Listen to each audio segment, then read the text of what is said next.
Tonight, a feature interview with Derek Fildebrandt, the boss of the Western Standard. It's October 10th, and this is the Ezra Levant Show. This free episode of the Ezra Levant Show is brought to you by the values. You look at Western values in Western society, and these are values we could all relate to, but they're old world values of grit and community and perseverance. It's a place where you can make a living with your back and your hands and a little bit of hard work. And it's a place of opportunity. And I think as Albertans, we're fiercely protective of that. The world's energy crisis has been grabbing newspaper headlines. In a nutshell, we're running short of petroleum resources and the prices are zooming upwards. My colleagues in the government and I have come reluctantly to believe that the price of oil in Canada must go up. This was Alberta. Origin of the Alberta separatist movement begins with the election of Pierre Trudeau as Prime Minister. It was a deliberate and malicious targeting of the West, which suited Pierre Trudeau just fine, just like it suits Justin Trudeau just fine. Sunny ways, my friends. Blackface. There is an actual hostile government towards Alberta. Why did your dad give everyone in Western Canada the middle finger? Really, in politics, you do have to make big decisions, and whenever you make big decisions, there's going to be people who agree with it and people who don't disagree with it. Plenty of people want to leave this country. It's not the kind of idea you'd expect to hear from someone who wants to win power and hold power. It is a radical idea. And you would normalize the discussion. And so maybe Alberta wouldn't have to go, because maybe the rest of the country and the rest of the world would say, whoa, don't go. Will you accept these changes instead? That's what happened for Quebec. There's no maple leafs west of the Manitoba border. Why do we have a maple leaf by unilateral decision on Canadian flags? Think of how the American colonists were in 1775. That's how a lot of Albertans are today.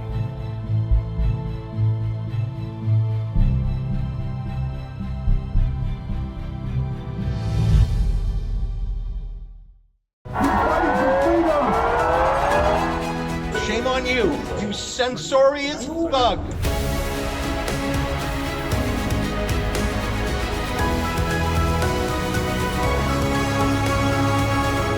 Well, I'm in Calgary, headquarters of the New West, heart of the New West. I think that's one of its official mottos. And what better place to be than in the headquarters of the new Western Standard? I should tell you, I have a tiny bit of paternity over the subject. 15 years ago, I was the publisher of a print magazine called the Western Standard. Alas, it was a victim of the internet technology, but Derek Fildebrandt revived the brand, and now it's an online product, including videos, written reports, podcasts, and they've really filled that space of pro-Western, pro-conservative reporting, so rare in a country that's dominated by what I call the regime media or the media party. So if you're in Alberta, as I am today, to cover the new ascension of Danielle Smith, the next leader of the United Conservative Party and the next Premier of Alberta, you don't want to talk to the CBC. Obviously, the Toronto Star is no help.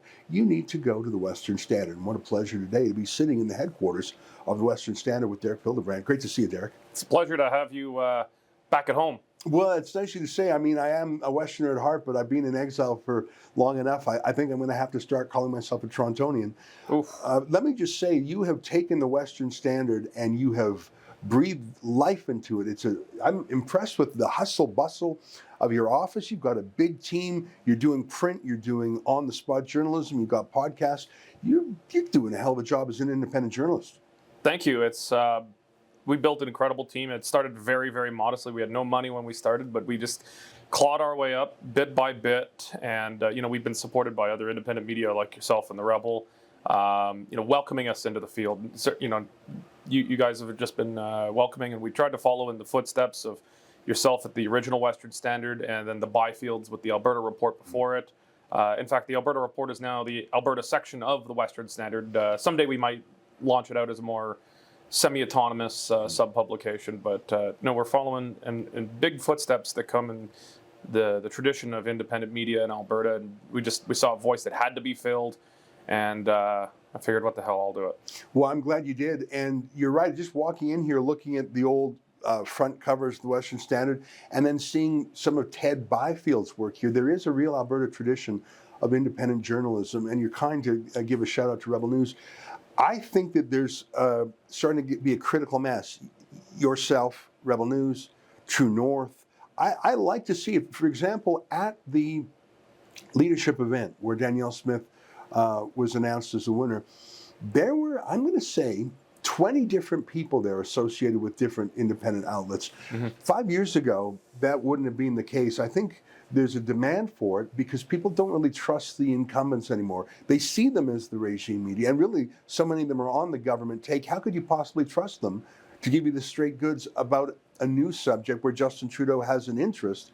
If Justin Trudeau pays the CBC, CBC's going to run errands for him. Yeah, and I think independent media has an outsized role in Alberta relative to anywhere else in Canada. You know, the Rebel, I think you guys have had a strong base here long before we showed up. You know, you got True North here. There's a number of really independents, like one-man shows or two-man shows that are out there going around, mostly on the conservative leading side, but not exclusively. It's even on the left and the so-called center. And I think a lot of this, the influence of independent media in Alberta was borne out in, you know, Jason Kenney was stunned thinking, hey, he would say, I didn't do anything worse than Doug Ford. Doug Ford got reelected with a majority government. Why am I getting all this guff? I think the difference is Doug Ford didn't have to deal with as big a role of an independent media. You know, on Ontarians, there's obviously a market for it in Ontario, but as a proportion of the population, it doesn't have the critical mass that it does in Alberta that I think made life so difficult for Kenney, leading to his eventual loss of the leadership of the UCP. And, you know, I don't think someone like Danielle Smith could be elected anywhere but Alberta. Some of that is just Alberta's political culture, but also that there's an independent media that is more free-thinking here. Albertans have a long tradition of distrusting Eastern-dominated institutions, and that goes back to railways and telephones way back in the pre-Depression era, and banks. But all the more so now. You have 4 major daily papers in Alberta: Calgary Sun, Calgary Herald, Edmonton Sun, Edmonton Journal. All 4 are operated by Post Media out of Toronto, and Post Media in Toronto is owned out of New Jersey. There's not a single homegrown major daily newspaper in Alberta, and that all, I think, came together. A lot of the different aspects of it came together. It's going to be very fertile ground for a strong independent media in Alberta that's just rising. I think you're right. And I mean, the province is the most freedom-oriented in its bones, in its history, and its people. But add to that independent journalists, and you are going to have a kind of opposition to Jason Kenney when he goes hard on the lockdown and soft on Ottawa. Let's talk a little bit about that. I mean, I used to know Jason Kenney pretty well. We sort of are similar in age. I met him when I was in law school in Edmonton. We, you know, and I saw him rise through the ranks of the Harper Conservatives. When he stepped down to come back to Alberta, I would say it was fair to call him the leading Conservative politician in Canada. I mean, he had the highest profile. He had strong connections, not just in Alberta, but in Ontario with new Canadians. I think he was the leading guy. How do you go from the leading Conservative hope, fiscal Conservative credentials, he used to run the Taxpayers Federation, social Conservative credentials, he was for religious freedom for Christians. How do you go from that guy to imploding a Conservative party in a Conservative province? I think a lot of people outside Alberta will not understand how that happened in less than one term. I think there's a lot that goes into it, but you know, similarly, I think I knew Jason Kenney pretty well, and at one point I thought he was the great right hope. There's a number of things. One is I don't think he understood the Alberta Conservative Coalition. And the Alberta Conservative Coalition is different than even the federal Conservative Coalition in Alberta. Because Albertans' expectations of our federal Conservative politicians is, don't make it any worse than it is. Just, we have such low expectations. Okay, Wheat Board and Long Gun Registry are gone. Okay, so just don't actively drop salt into our eye. Like that's the low bar, but we have a different bar we set here. Also, you know, in the tradition Jason Kenney came up in, the base of the Reform Party and the Federal Conservative Party were generally thought to be social conservatives. And social conservatives, I think, don't ask enough for themselves in Canada. the deal with conservatives is détente when they're in power. Well, we're not going to make it any worse for you. It's kind of like the Western deal. We're not going to make it worse for you, but social conservatives aren't expecting conservatives to come in power and, ban abortion and gay marriage. Like, there's just no expectation of going that direction. So, Kenney thought that the base in Alberta would just accept words and respect, but not require any action, and then he could pander to the other side. And so, there was he set the expectations that we were going to go to war with Ottawa. We were going to fight, and we're not going to cut deals that are not in our interest. And, he always had an eye, I think, still on the Prime Minister's office. I'm not sure if it was always front of mind for him, but he always had an eye on it, meaning that he couldn't do anything that would permanently despoil his reputation in the rest of the country. But he just didn't understand that, particularly after Trudeau's re-election in October 2019, which is we relaunched the Western Centre 2 days after that happened. He didn't fully appreciate the explosion of anger that there was. He had Wexit and all these things. He announced the Fair Deal panel and that stuff, and actually that looked like a good start on a few fronts, but it was just talk. Nothing happened. Virtually nothing happened from it.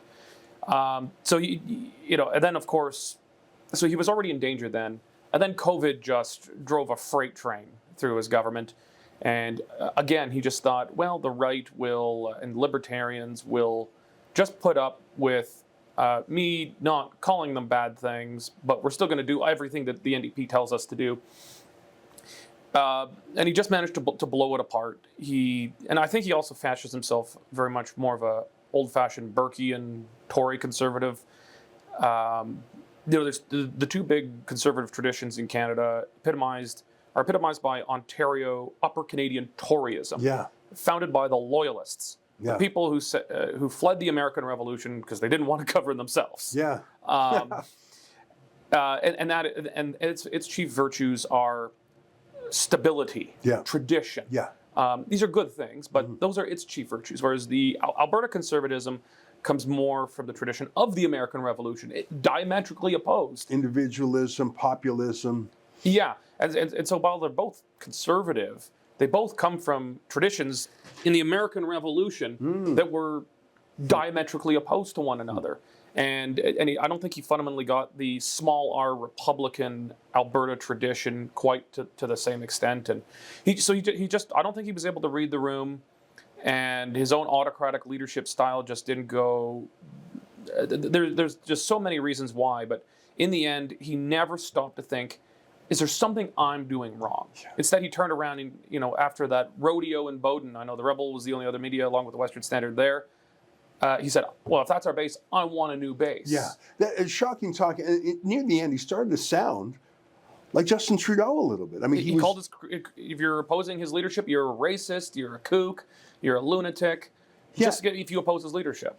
I think by that point he had crossed a certain line, and he realized he was never going to be accepted by parts of the base again. I think you're spot on when you say he was always casting an eye back to Ottawa, because I think his ambition was to return. I think he just, when he left after Stephen Harper was defeated, I think he didn't want to be the first guy to tackle the young, energetic, strong Justin Trudeau. He didn't want to be the opposition leader for 5 or 10 years. He wanted to do something, build himself up, and then go back in to take on Trudeau when Trudeau was weaker. He thought Alberta would be a safe place to go, but he was always thinking, what will Ottawa say about this move? If I'm too vigorous, resisting equalization formulas, if I'm too much of an advocate for firearms rights, that won't look good on CBC when I'm running for PM. I think he was always pulling back and saying, what would the Prime Minister do, as opposed to what would the Premier of Alberta do? Yeah, and it just meant that he didn't view Alberta as the highest office. So he didn't view the Alberta Premier's job as the highest office in the land. He still viewed the Prime Minister's job as the highest office in the land. The Prime Minister, for many Albertans, is a distant imperial warlord. And, I mean, the best we can hope for was Stephen Harper, who did no harm, really. He did no harm. He did a few positive things, long gun registry and weed board, but overall, like, even Stephen Harper, who probably genuinely wanted to go much further, he couldn't under the federal system. If you want to serve Albertans, the best way to serve Albertans is as the Premier, not as Prime Minister. And I think he just, he was a creature of Ottawa. He spent his entire adult life as a politician in Ottawa. Yeah. And how do you not look at the Prime Minister's chair and say that's the is Game the of height? Thrones. That's the big throne. This free episode of the Ezra Levant Show is brought to you by Summer. Summer is over. Some are even saying it might never return. According to the Prime Minister, this is no time to be joking around. In Switzerland, they're saying you'll own nothing and you'll be happy. German guy. Germany. Germany never did anything wrong. Not that I can recall.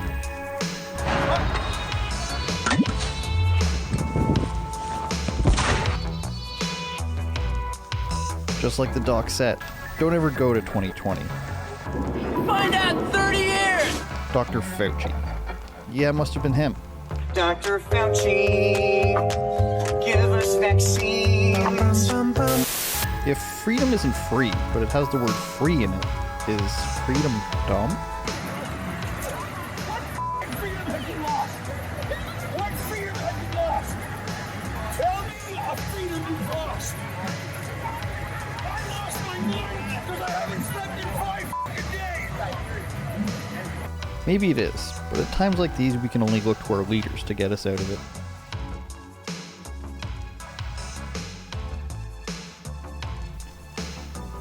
rebelnewsstore.com.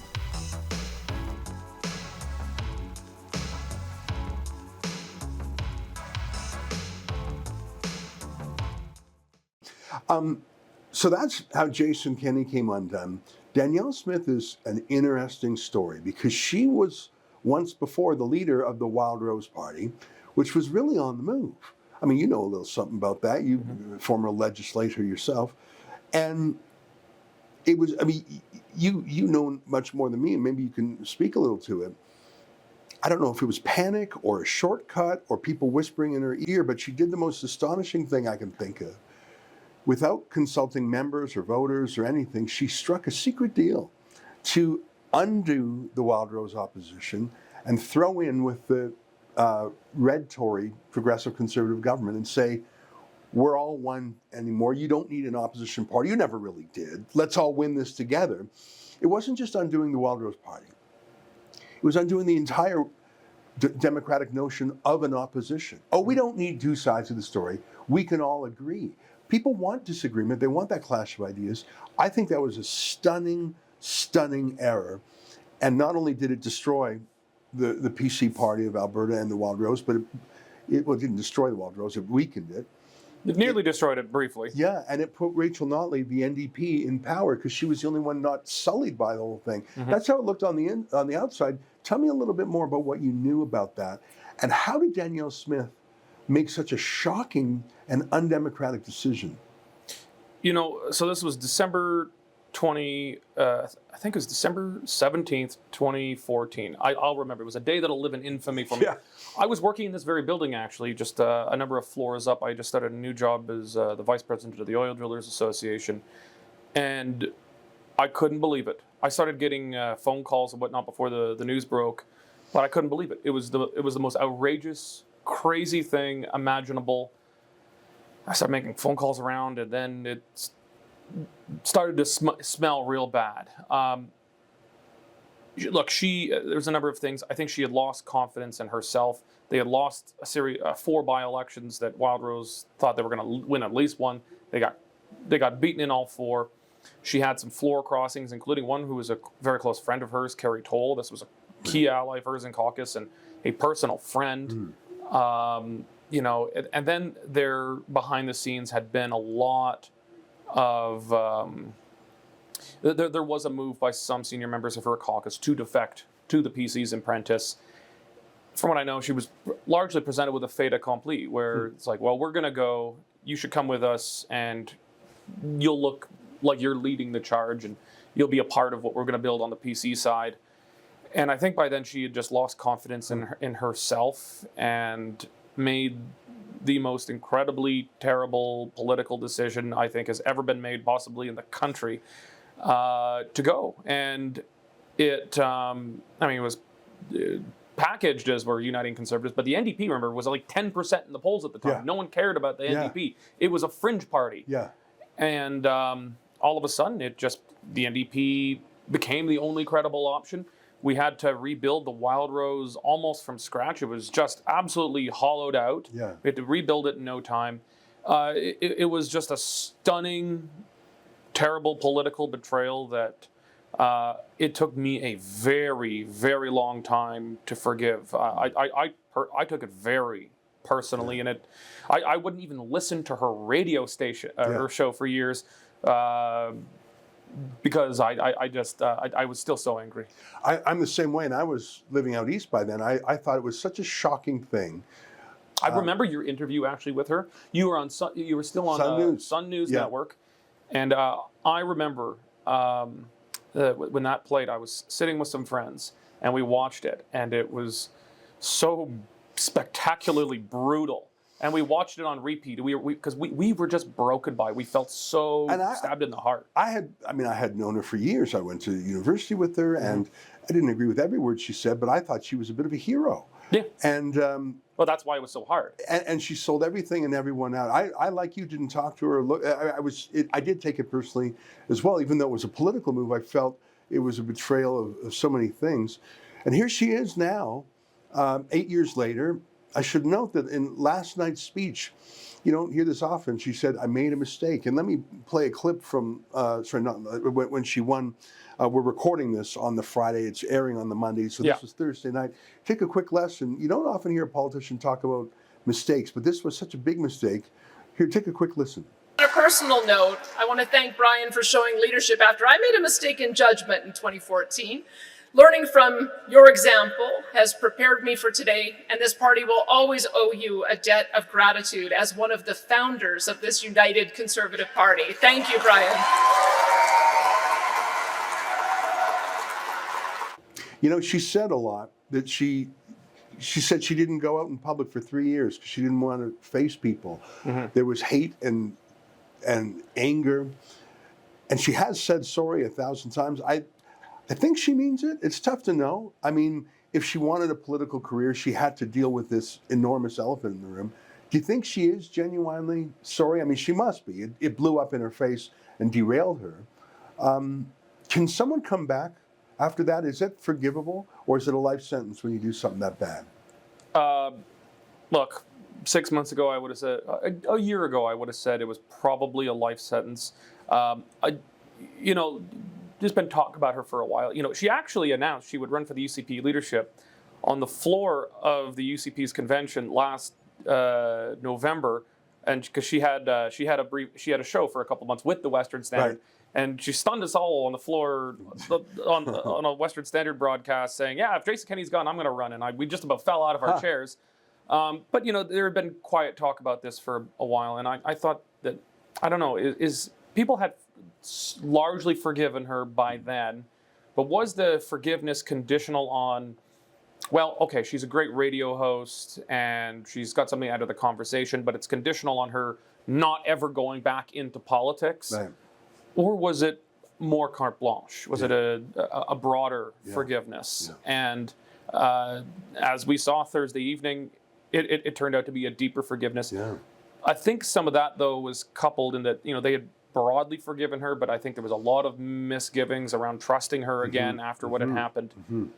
But I think she got over that by giving skeptical, particularly kind of former Wild Rosers, giving them something no one else would, giving them something as has been portrayed as radical as the Sovereignty Act, that no other major politician anywhere in the country outside of Quebec would ever fathom doing. And so by offering something so appetizing, she forced down the throat of those reticent Wild Rosers. They forced, even if they didn't forgive her, she still forced them to vote for her because no one else was offering anything like this. Now, the Sovereignty Act is not written yet, which is interesting how people can oppose or support it without seeing the text of it. And one of the things she says, well, let's write it together. Let's write it as a caucus. Let's get some legislative counsel on it. I mean, writing a law is a difficult thing. In her speech, when she won the vote, she made it clear she's not a separatist. She doesn't want Alberta to leave. She just wants it to be like Quebec, the maître chez nous, as they would say in French. Here's a quick clip. Master at no home. That's right. Here's a quick clip of her remarks, which I think would tamp down sort of the Ottawa press corps. Oh, you're a separatist. At least it seems like she was trying to calm some of the nervous Nellies. Here's a clip of her leadership election speech. They don't want us to succeed. And sadly, these folks will do and say almost anything to keep us from succeeding. They will dredge up old statements and mistakes from the past. They will use cancel culture and fear-mongering in an attempt to scare and dissuade Albertans from supporting our MLAs and me.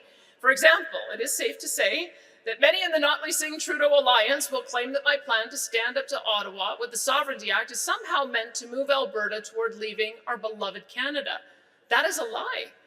What Albertans want is for our province and all provinces to have our rights under the Constitution of Canada protected and respected by an increasingly hostile Ottawa regime that seeks to control every aspect of our lives.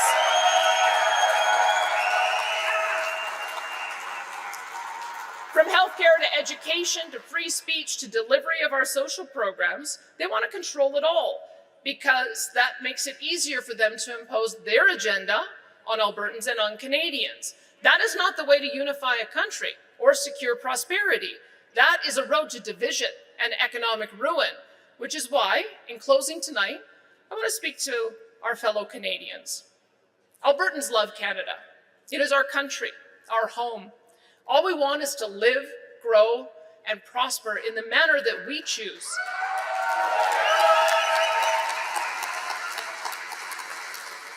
We want to set our own course, develop our resources and economy, and run our social programs and society as we think best.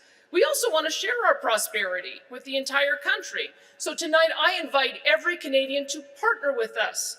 Partner with Alberta. Let's work together to build the strong, prosperous, and unified Canada that we know that we can be.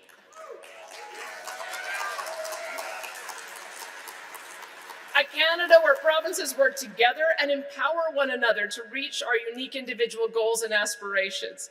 A Canada that celebrates our great diversity of opinion and thought, rather than one that demonizes and sanctions one another for expression and speech deemed unacceptable by woke politicians in Ottawa. A Canada that respects all of our citizens, regardless of their religious, cultural, or political beliefs. Together, we can be the solution to the world's energy crisis and wrestle away the leverage that thug dictators are using against an energy-starved Europe. Together, we can be the energy superpower that provides billions of people in Africa and in Asia with the clean LNG needed to replace their reliance on coal, wood, and other high-emission fuel sources, saving billions of tons of emissions and replacing them with billions of dollars for our citizens and our economy and our social programs. We can become the nation that develops the breakthrough technologies that make continued fossil fuel use not only possible, but preferable for fueling the energy needs of this generation and the next. And we can feed the planet with our world-class food producers and technologies. We can build the most innovative, entrepreneurial, and well-educated workforce in the developed world, where students are taught to create and build and innovate, rather than to conform, obey, and profess allegiance to failed and outdated ideologies. Alberta wants to play a central role in building that Canada with you as an equal partner, and I invite you and those you elect to join us in building the most prosperous and free country on earth.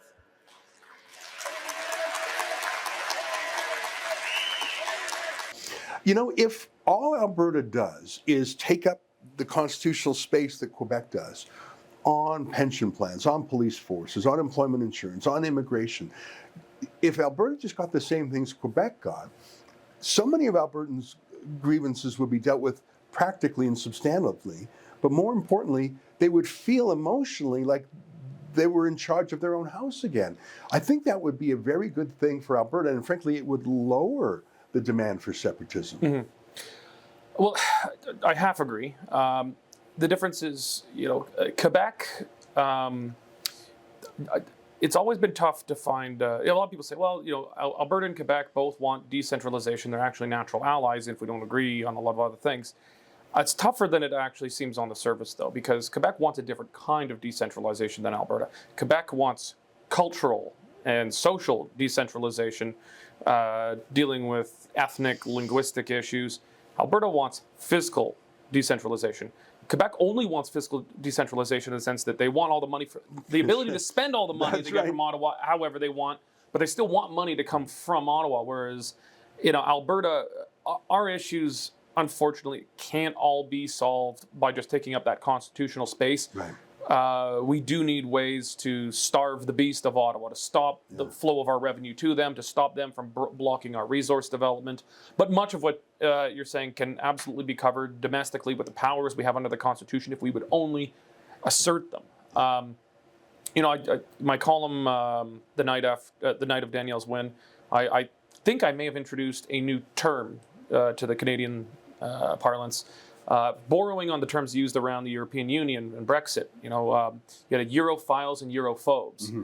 And I talked about federal phobes and federal files. Mm-hmm. And the federal phobes, of which I would put myself in, it's a really broad range or a spectrum of views, ranging from firewallers on a light side to full-blown independence. Mm-hmm.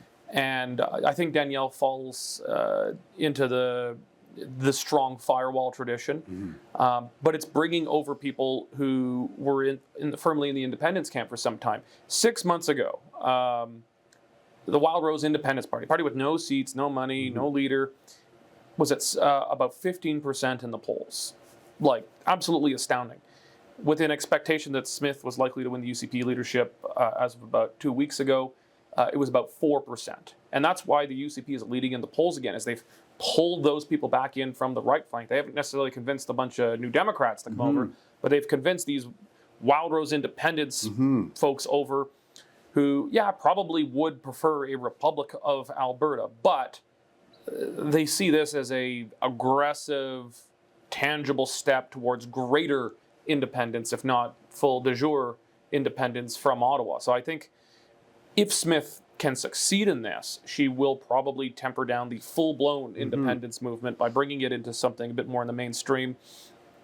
But she has set these extraordinarily high expectations. This was one of the problems Kenny had. He set these sky-high expectations, and he didn't actually seem to make a ton of effort to actually meet them, other than some angry letters he'd sent to Justin Trudeau. But Smith now has got even higher expectations than Kenny. And it's going to be difficult for her to meet that. And if she disappoints those expectations, she will have to probably suffer the same fate as every single Conservative leader since Ralph Klein in 2004, almost 20 years ago. Not a single Conservative leader has completed a full term in office since Klein in 2004. You get to finish the end of your predecessor's term, and you get about 2, maybe if you're lucky 3 years of your own term, and then you're gone. And for her to break that cycle, there's going to be a lot of different things at play, but one is she's going to have to meet these very high expectations she set. Very interesting. Well, listen, you've been very generous with your time. I just got one last question for you. I was looking on Twitter, as I often do, for the reaction from other camps to Danielle Smith's win. The first question I looked was, will Justin Trudeau even acknowledge it? He has this habit of ignoring political successes for his enemies. He didn't say a word when Jair Bolsonaro of Brazil won last time. He didn't say a word when Giorgia Meloni of Italy won. Now, those are foreign leaders, but there's a tradition of just saying congratulations. He's a G7 leader, Yeah, he hates especially women he doesn't control. Look at his own party, Jody Wilson-Raybould, Selena Sager-Chaban. So I thought, how's he going to handle her? Well, he actually had a fairly good boilerplate. So I was surprised that he wasn't being as petty, but the pettiness will come. I looked at the NDP in Alberta, and they, at least outwardly, claim to be jubilant. Now, I think they would say that no matter what. Even if they were deeply scared of her, they would say, oh, she's so radical, this is the best thing for us. Rachel Notley's going to win for sure. I think many NDPers believe that Danielle Smith is too extreme, too radical, and too conflict-oriented to win. And they think Rachel Notley is going to become premier again. I don't know how much of that is puffery or self-delusion. The NDP has receded to its more traditional fringe place in the polls. Are you worried that Rachel Notley and the media party will beat Danielle Smith and the UCP party? Well, I think the NDP is a contender for power now. I mean, their traditional place was actually always 8 to 10%. 10% would be a good year for them. They now have completely consolidated the left, and so they are contenders for power, but the odds, I think, are still stacked against them, just as the odds are stacked against Conservatives at the federal level, the electoral math. The odds are stacked against the NDP at the provincial level in Alberta. Conservatives, I think, still have home ice advantage. That doesn't mean they can't blow it. Smith, there's kind of two broad polls you should look at determining who was the most electable among the UCP. There was the kind of intensity of likability and dislikability, and Smith had the highest negatives on that among all the UCP leadership candidates. Now, one is probably she was by far the most well-known, and two, she was the most polarizing. But those negatives were hyper-concentrated among hardcore NDP voters. So NDP voters who weren't voting UCP anyway, they just particularly hated her. She had the highest positives among Conservatives. The NDP is probably self-deluding itself because the media is so negative towards Smith, and their personal intensity of how much they dislike Smith is so strong. But that intensity, as I was saying, doesn't really affect how people are actually voting at the end of the day. It just meant that New Democrats were particularly boiled about how much they disliked her, and that, like Alberta Conservatives can make the same mistake about Justin Trudeau. Justin Trudeau is passionately hated by most Albertans, and we just kind of assume that people out east feel the same way. I mean, opinions are changing, but people here, Trudeau gets reelected, and everybody says, "How did he get reelected?" I don't know anyone who voted for him. Yes, because you're in Alberta. Montreal, and so, you're in downtown Edmonton and you're hanging out in socialist circles. You might be thinking, well, I don't know anyone who likes Danielle Smith, so she can't possibly win. Right. And I think the New Democrats have the risk, at least, of falling into the same trap as Alberta Conservatives do with Trudeau. Yeah. Well, it's very interesting. I'm excited about it. I was a big critic of my old friend Jason Kenney because he lost his way. And like you, Rebel News is going to try and hold Danielle Smith to account on her promises. And one of the things we care about is her revocation of the lockdowns and the prosecution of those caught in the lockdowns. We have a petition at lockdownamnesty.com. We're going to give it to Danielle Smith. Hopefully she'll just stay all those prosecutions. Very interesting times. Derek, I'm grateful for your hospitality, showing us around your beautiful office and spending some time with me. I know that you guys are going to be the ones to watch for the coverage of this issue. So thanks again and congrats. My pleasure. Thanks very much for joining us here. Well, it's been my pleasure. There you have it. Derek Fildebrandt, the boss of Western Standard Online. From Calgary to you at home, on behalf of all of us at Rebel News, good night and keep fighting for freedom. This free episode of the Ezra Levant Show is brought to you by